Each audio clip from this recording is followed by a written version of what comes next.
السلام عليكم الاصدقاء والصديقات، كي دايرين؟ لاباس عليكم؟ ان شاء الله كاملين تكونوا على خير وبخير في احوال جيده يا ربي. مرحبا بكم اليوم معنا في فيديو جديد ووصفه جديده. اليوم غادي نقدم معكم لاطه ديال الحوت في الفران اللي كتجي رائعه وخطيره وبنينه بنينه بنينه وغنيه عن جميع المغاربه على هاد الطريقه اللي كنديروها، اللي كتكون مع الخضار والشرموله، كتجي بنينه. بغيت نشارك معكم الوصفه والطريقه ديالي، وان شاء الله تجربوها وتعجبكم. خليكم مع الفيديو حتى الاخر تشوفوا كيفاش غادي نوجدها، وان شاء الله تجربوها في ديوركم وتعجبكم. ما تنساونيش في لي لايك وفي لي كومونتير الزوينين ديالكم، وديروا شير الفيديو الى عجبكم مع الاصدقاء والعائله ديالكم. خليتكم وكملوا معايا الفيديو حتى الاخر.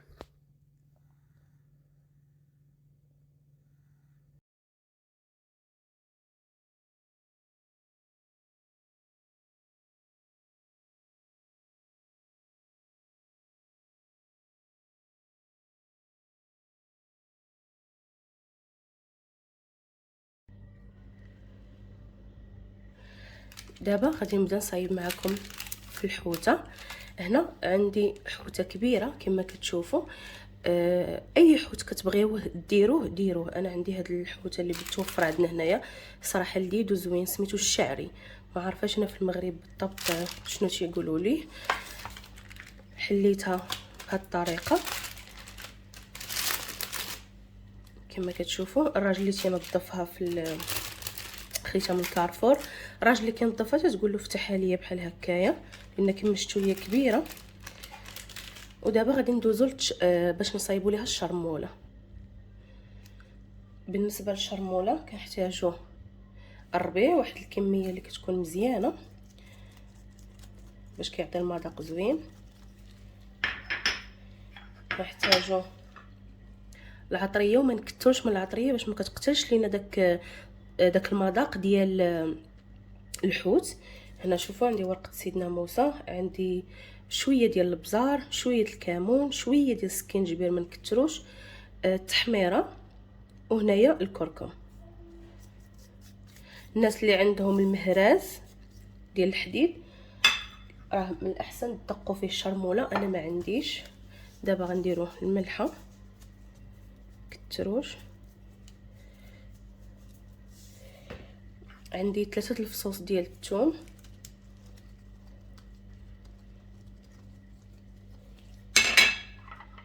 وعندي ليمونه معصوره كنجبدو حتى اللب ديالها.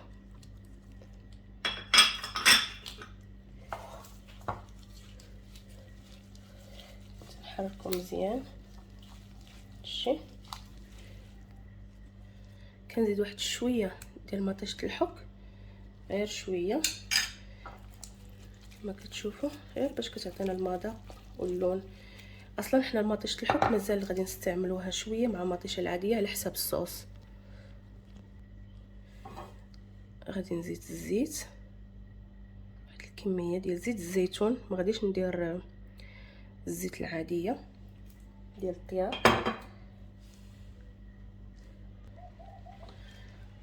دابا منين سالينا غادي نبدا نشرمل فيها. انا ما غاديش نخليها هكا محلوله، تقدروا تخليوها محلوله، ولكن حيت غادي ندير فيها الخضره غادي نجمعها. بالنسبه يعني بحال دابا هنايا الناس يعني ديال الخليج اش كيديروا؟ كيخليوها بحال هكايا وكيدخلوها وكيخليو يعني كتجي من الفوق هذيك الشرموله كتجي زوينه. هما الشرموله ديالهم عندهم طريقه اخرى غير الشرموله ديالنا حنايا، فاحنا غنسدها.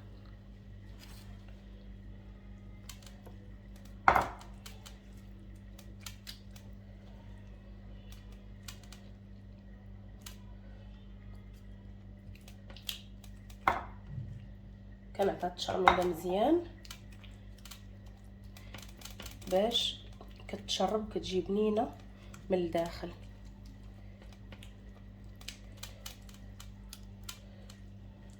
كما كتشوفوا. وما نساوش من هنايا نفلحوها ضروري باش حتى تما ملي غادي نقلبوها ندخلوا لها التشرميله.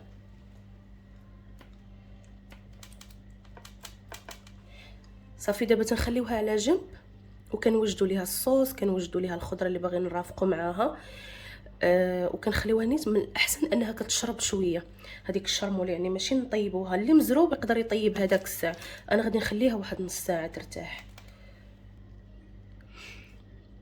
هنا غادي نصايب ليها دابا الصوص. بالنسبه للصوص كنحتاجو 2 مطيشات 3 مطيشات على حساب نتوما اللي بغيتو في مطيشه. انا غادي ندير الصوص نصايبها، وفي نفس الوقت غادي نقطع مطيشه طرونش وغادي نحطها من الفوق وكتزيد الصوص.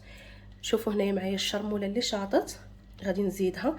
عندي هنا شويه مطيشه الحك، نص معلقه ولا معلقه، كنكثروش. كنزيدوا عليها هذيك الشرموله اللي كتبقى. وهنايا باش كتعطيكم البنه وكتجي لذيذه هاد الصوص ما غاديش نحطوها خضره بحال هكايا، بالعكس كنديروها كتشحر واحد 10 ديال الدقائق. هاد الطريقه قليل اللي كيديرها، ولكن راه كتجي خطيره وكتعطي واحد المذاق واعر وبنين. غادي نديرها تشحر، ما كنزيدوش عليها الماء نهائيا. كنحطوا لها شويه الملحه باش كتكسر هذاك الحموضه ديال المطيشه. صافي وديك الساعه غادي نكملوا، خليكم معايا. دابا هنايا شوفوا المطيشه هاي جحرتها، زدت فيها شويه ديال زيت العود، كنحط لها لا مال حتى شي حاجه. هنا عندي بطاطا سلقتها نص سلقه باش كطيب، حيت الحوت طغياتي كيطيب. عندي بطاطا خيزو والفلفله. هادشي اللي غادي ندير. شويه ديال الزيتون، غناخذ شويه ديال هاد المطيشه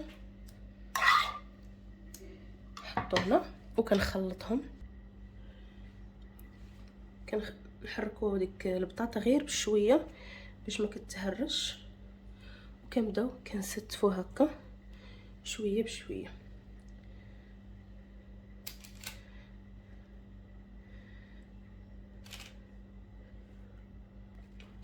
هنا عندنا خيزو حتى هو درنا له نفس اللي درنا مع البطاطا، كنحطو هكا من الفوق.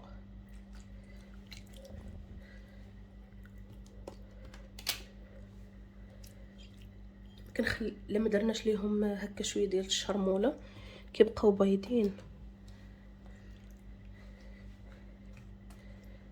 وراه كيعطي واحد المذاق زوين. مطيشه البطاطا وخيزو تقدروا ديروها هكا، راه كتجي زوينه وتعمروها من الداخل كتجي خطيره. كاين حنايا عندنا مطلوبه انها تكون بحال هكايا، ما تكونش معمره.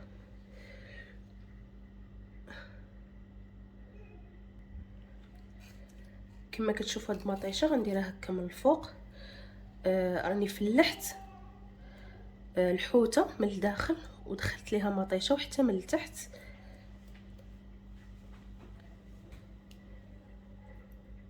كنديروا ليها هكا باش كتبقى من الفوق كتجي بنينه. وحتى ديك مطيشه عرفتوا ملي كتشحروها راه كتجي خطيره، كتعطي واحد المذاق واعر. واهم شيء الحوت يكون بنين وصافي. حنا كنديروا زيادات. هاد الحوته الصراحه اصلا زوينه.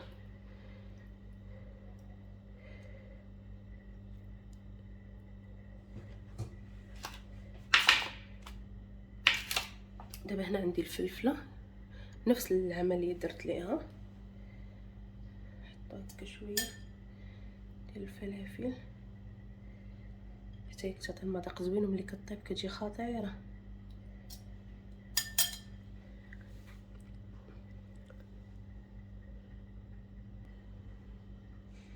دابا ندير هنايا هاد الحامضات هكا.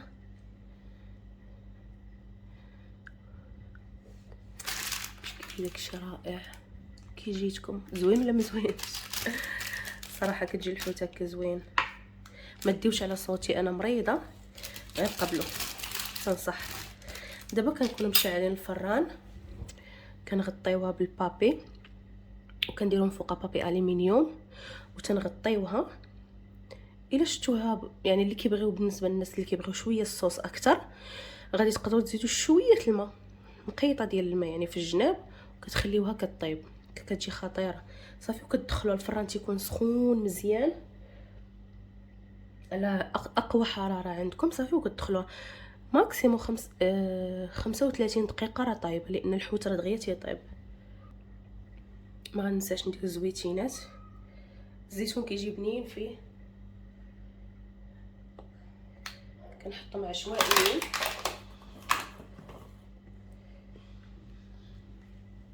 وبصحتنا وبصحتكم. دابا غندخلها الفران. كما كتشوفوا معايا اللاطه خرجت من الفران. خليتها الوقت الكافي، خدت لي تقريبا 40 دقيقه، لان واخا كنت مجهده عليها الفران، ولكن بغيت نخليها على خاطرها باش الخضره كطيب، لان كتعرفوا الخضره ديال هذا الموسم شويه كتاخذ الوقت، بطاطا وخيزو. الحوته كما كتشوفوا خرجت زبده بنينه، وجات مع ديك الشرموله خطيره بزاف، وديك الصوص ديال المطيشه اللي صيبت شحرتها وحطيتها، كتجي رائعه وكتعطي واحد المذاق زوين وبنين. وما تنساوش منين تلقاوها يعني طابت، عريو عليها حيدوا عليها يعني داك الفويل او البابي اللي كيكون مغطيها، وشعلوا عليها غير من الفوق وخليوها كتحمر. كتاخد كما شفتوا معايا داكشي اللي الفوق تيتحمر تيجي رائع. بغيتو تخليو فيها الصوص اكثر، الناس كاين اللي كيبغيو يخليو فيها شويه المرقه وهذا، انا اكتفيت غير بشويه. كتعجبني بحال هكا، عرفتوا راه جات خطيره. كنتمنى انكم ان شاء الله تجربوها في ديوركم وتعجبكم، خصوصا ان رمضان ان شاء الله على الابواب. احنا المغاربه عزيز علينا الحوت، وتجربوها ان شاء الله بالصحه والراحه. خليتكم في راحه الله.